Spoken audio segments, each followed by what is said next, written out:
নমস্কাৰ বন্ধুসকল, মোৰ অন্য এটা ভিডিঅ'ত আপোনালোকক স্বাগতম জনাইছোঁ। বন্ধুসকল, আপোনালোকৰ বাবে খুব ভাল খবৰ আহিছে অসম চৰকাৰৰ ফালৰ পৰা।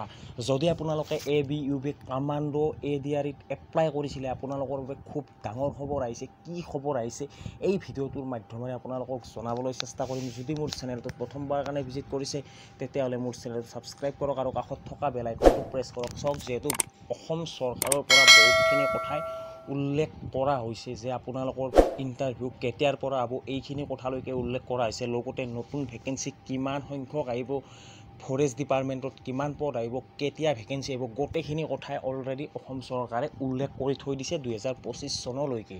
আপোনালোকে সেইখিনিলৈকে গম পাইছে। কিন্তু আপোনালোকৰ বাবে এটা খুব ডাঙৰ খবৰ, যদি আপোনালোকে এইখিনি কাম নকৰে, তেতিয়াহ'লে আপোনালোকে কোনো ধৰণৰ ইণ্টাৰভিউ দিব নোৱাৰে। কথাটো হৈছে এমপ্লয়মেণ্ট এক্সচেঞ্জ চাৰ্টিফিকেটখন, যিহেতু এমপ্লয়মেণ্ট এক্সচেঞ্জ চাৰ্টিফিকেটখন ৰেজিষ্ট্ৰেশ্যন কৰিব দিছিলে। আপোনালোকে সেইটো ভালদৰে গম পাইছে আৰু তাৰ সময়সীমা 15 আগষ্টলৈকে আছিল, কিন্তু এতিয়া সময়সীমা 31 ডিচেম্বৰলৈকে বৃদ্ধি কৰা হৈছে। আপোনালোকৰ বাবে খুব ভাল খবৰ, যিহেতু আপোনালোকৰ হাতত বহুত টাইম আছে আৰু বহুতে ৰেজিষ্ট্ৰেশ্যন কৰিব পৰা নাছিল।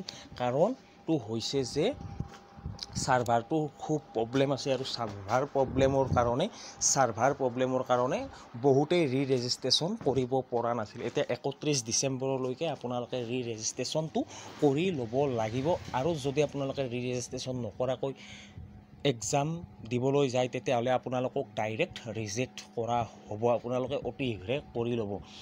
আৰু যিহেতু কোনসকল কেণ্ডিডেটে কৰিব লাগিব, যোনসকল কেণ্ডিডেটে আপোনালোকে গমেই পাইছে, জানুৱাৰীৰ 2 তাৰিখলৈকে এপ্লাই কৰাসমূহে কৰিব লাগিব ৰেজিষ্ট্ৰেশ্যন, আৰু জানুৱাৰীৰ পিছৰখিনিয়ে ৰেজিষ্ট্ৰেশ্যন কৰিব নালাগে। আপোনালোকৰ বাবে এইখিনিয়ে খবৰ অসম চৰকাৰৰ ফালৰ পৰা প্ৰকাশ কৰা হৈছে। আপোনালোকে যদি ৰেজিষ্ট্ৰেশ্যন কৰি লোৱা নাই, অতি শীঘ্ৰে ৰেজিষ্ট্ৰেশ্যনটো কৰি লওক। কাৰণ অসম চৰকাৰে ডকুমেণ্টৰ ক্ষেত্ৰত বহুতখিনি পদক্ষেপ হাতত লোৱা দেখা গৈছে।